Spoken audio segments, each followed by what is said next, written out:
problemado na naman sa baha ang mga taga Bicol at Samar. Pero sa norte, naninigas ang mga kapatid natin sa tindi ng lamig. Ayon po sa Pag-asa, posibleng magtagal pa ang ganyang klase ng panahon hanggang sa Marso. Para bigyan ng mukha ang balita, Mobile Journal, Francis Orso. Magkakasunod na araw nang bumabagsak ang temperatura sa lalawigan ng Benguet. Sa Tuba, naitala noong Martes ang pinakamababang temperatura ngayong taon na 11.5 degrees Celsius. 14 at 14.4 degrees Celsius naman sa La Trinidad at Baguio City. Ang dahilan, tumindi pa ang hanging amihan o northeast monsoon.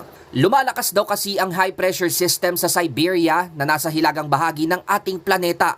Kaya napapadpad hanggang sa malalayong lalawigan ng Pilipinas ang malamig at tuyong hangin. Pinakamalalakas po yung tinatawag nating northeast monsoon surge pagdating nga po ng January at February. At usually po ang extent po ng paglakas po ng amihan ay umaabot po hanggang Visayas area at northern portion po ng Mindanao.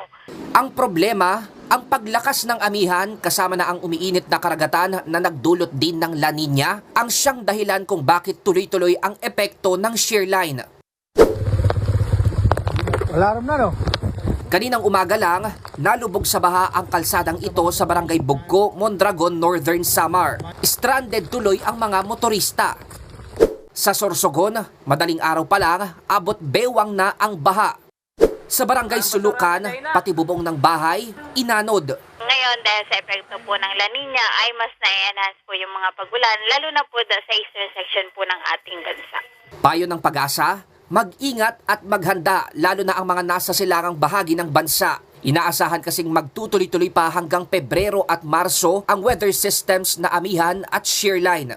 Mobile journalist Francis Orso po, hatid ang mukha ng balita.